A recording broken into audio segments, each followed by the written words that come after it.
Doing, I feel like I'm going to have to do this in multiple parts because there's just so much to it. There's the actual installation, well, the ordering of the parts, and the installation, and I'm kind of doing everything to ARM technology, changing everything I've got to ARM-based technology in the next 72 hours. So, like, it's been kind of like this cacophony of, like, organizing all this stuff this week, which has been a bit overwhelming, but I'm here, I've made it. And hopefully by the 1st, which is Monday, we should be up and running on ARM tech across the board, so moving away from Intel in general. So I just wanted to describe in part 1, I think I'm going to probably call this like ARM everything or something, part 1. These are the bits that I've got together for what I'm building out, which is kind of like a test bed for ARM stuff on Raspberry Pi. I definitely want to have like a Raspberry Pi bench of things this year. I am looking at a cluster, and that's a little bit over my head, but it's something I want to learn about this year. It is like doing Kubernetes and K38, or is it K8s? I'm really interested in setting up Inlets Pro and a whole bunch of new things that I've seen which look really cool, but really interesting, but also solve a problem that I have, that I was trying to find a way to have multiple like Raspberry Pis, mainly for installation in an RV, but in one unit instead of having like a stacked cluster with like loads of cables and loads of power supplies. So I kind of want to dabble, and so that's why I've gone down this route. So first up, these are the things I've managed to get. All these little things. I haven't got the camera on screen, so I can't see like if this is in shot, but it'll probably be in shot. So I've been buying all the bits. This is the Argon 1 Pi 4 version 2, and it is an aluminium case, and it's got various features on it: passive cooling, 30mm fan, IR receiver, clean power shutdown, all that kind of stuff. So I've put together a list of all the bits that I've got. The reason why I really like this case is because of the design, the heatsink, the fact that it has the module that goes underneath, which is the expansion board, so it's kind of all neat, all in the same kind of place, and I could probably mount this like Vaser like onto the back of a screen if I want to do it. So that's the expansion board that goes together with this. So if you imagine it like that goes on top of that, and then the expansion board is underneath. Now you don't need the expansion board, you can just run a Raspberry Pi off a SD card, but the SSD will give it much faster throughput in terms of read and write speed. So that's the reason why I've done it. I've gone with the Western Digital Blue. Now I probably should have gone for the terabyte one, but the terabyte one was quite expensive at like 90 quid, so I went with the 500 gig one. The reason why I went with this one, this is the size of it. It's actually the right size. I was worried that I've got the wrong one because they're kind of difficult to like get the right size. I've had other SSDs that were like a 2280, which was bigger than this, like taller than this, so you have to make sure that you got the right kind of pins on the top of it that will fit into the bottom board. So what I did is I bought one of these as well, which is an ADWITS USB 3 UASP to SATI NG-FF, because it supports 2230, 2242, 2260 and 2280. So it's like just a USB, I don't know if I'm on the screen, I should bring this up. It's just like a USB stick kind of thing. And the idea with this is that you unscrew it and you can put that SSD in there. So if I wanted to, I could, and if this works out all right, what I can actually do in the future is just buy these little USB sticks, USB 3s, mount the M2 SSDs inside of it, and then just plug it into either a Raspberry Pi or the Raspberry Pi 400, and then use Berry Boot to actually boot up off it. It's just going to be so much faster, and I think just more reliable than like a SD card. I had a Raspberry Pi 2, I think I had a 2 or a 3, I can't remember, and it was great, but SD cards are really unreliable. I know there's some new SD card technologies out there today, and you can get like the A1 and the A2. I've actually picking up a couple of the A1s because they're incredibly cheap. 16 gigs are only like 5 quid. So these are the A1s up to 98 megs a second, which is all right, I guess, but on the SSD it's going to be a lot faster than that. And so I want to experience that Raspberry Pi on ARM technology on 64-bit as fast as possible on the desktop on a secondary machine.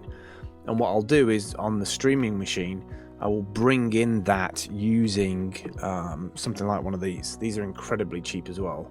These are like a little HDMI video capture. So instead of like doing everything through software, I'm just going to split the HDMI out from the Raspberry Pi straight into the back of this, and then I can have all my Discord and effects and everything all running independently, just for all the text, SSH and everything else, all on a different system basically.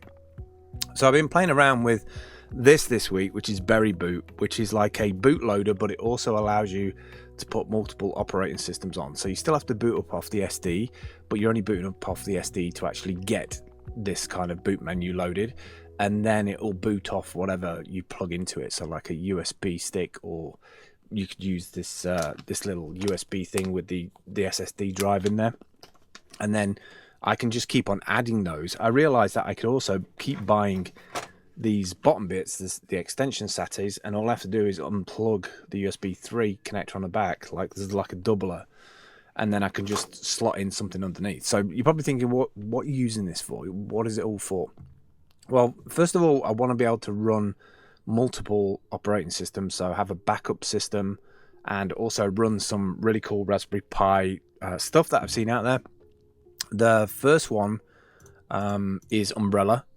GetUmbrella.com. It's beautifully designed to run your own Bitcoin node, but they recently released the ability to have an app store on it, so you can run Bitcoin and a full Lightning Network node, self-host open source apps, cut out the middleman, and use Bitcoin to its full potential for free. So it just syncs the blockchain to it. It's got beautiful UI to it. You can log into it from the local network.